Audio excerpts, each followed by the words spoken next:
Remember, remember, the 5th of November, the gunpowder treason and plot.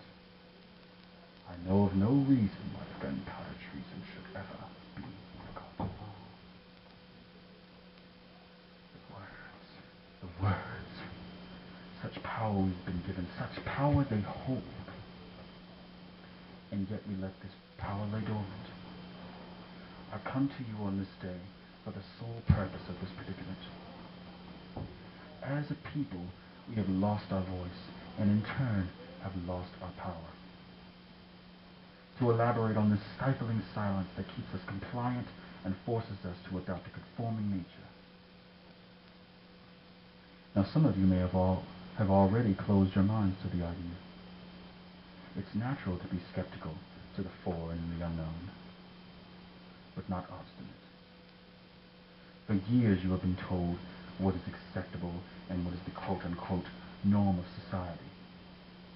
And for this, and for those of you who have given in, you have my pity. We will never grow as a people so long as we stay stuck in our ways. We have become so comfortable in this lifestyle that if one tries to abandon it, they are immediately scorned. They become ridiculed, put down, and one of my personal favorites, become crazy. And for some strange reason, thinking outside the proverbial box strickens you with some mental illness that separates you from your fellow man.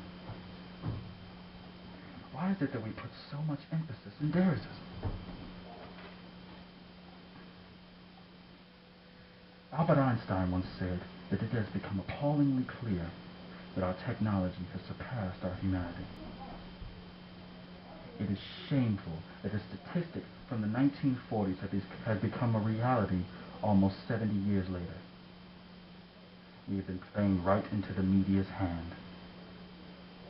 If we are distracted from the truth and what's really going on, we can be easily managed. Don't believe me? Have you ever watched the late night news or even picked up and read a newspaper?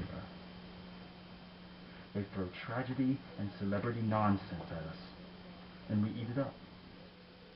To keep us from asking the real questions, keeping us from looking at the big picture.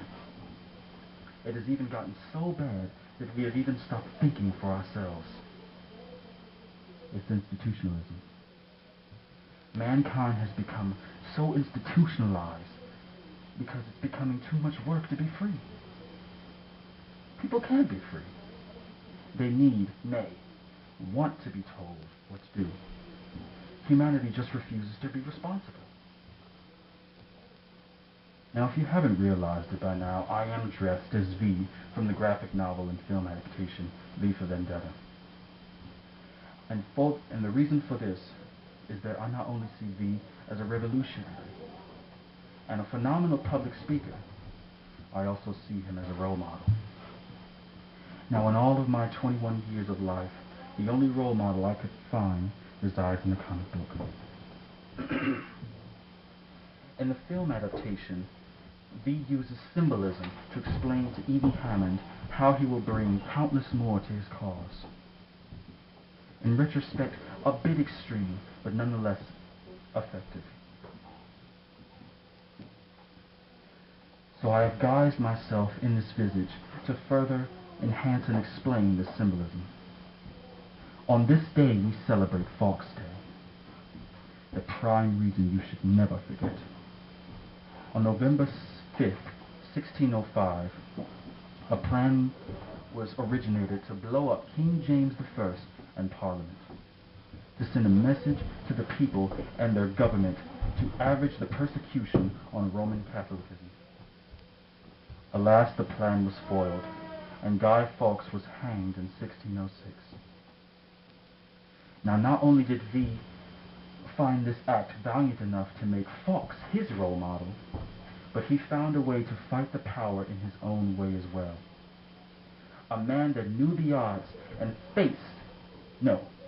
fought to the death for his ideals. And V, who mustered every ounce of strength and sanity to see his own dream fulfilled. But let's not get besides the point.